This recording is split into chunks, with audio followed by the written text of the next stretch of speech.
今仔西部的空气品质是拢真歹，因为无啥风，湿度阁悬，雾阁真高 ，PM2.5的浓度是真悬。苗栗嘉义地区的污染物无法度扩散哦，所以今仔西部所有都市空气的品质拢是对敏感族群无健康的感染设定好，所以民众就要尽量减少出门。面前一片白茫茫，这是台南市透早的天气状况。虽然无风无雨，不过煞有一大片蒙雾。台湾地区在冬季或春季的时候呢，就是我们所谓的雾季。那在清晨的时候，如果说气象条件配合，比如说有水汽够，那温度也稍微有下降，那空气当中会达到饱和，就会有产生雾的一个情形。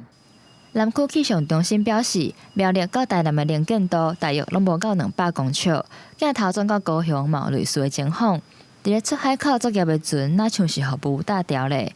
依照空气品质监测会当发现，15早起10点进前，台湾西部因为地形的影响，扩散的条件无好，北部、中部、云嘉南各高屏地区拢是感觉式的提醒灯号。很雾，有点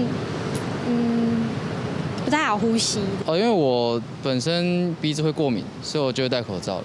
若当工业的高雄市，市府是赶紧通知大型的工厂，就要减少排放污染物。那环保局也将持续的进场稽查，那另外加强营建工地的巡查，减少易散的情况。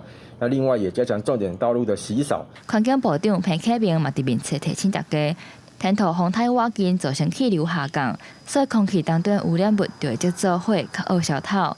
这种情形就要等到落雨了后才会较改善。记者综合报道。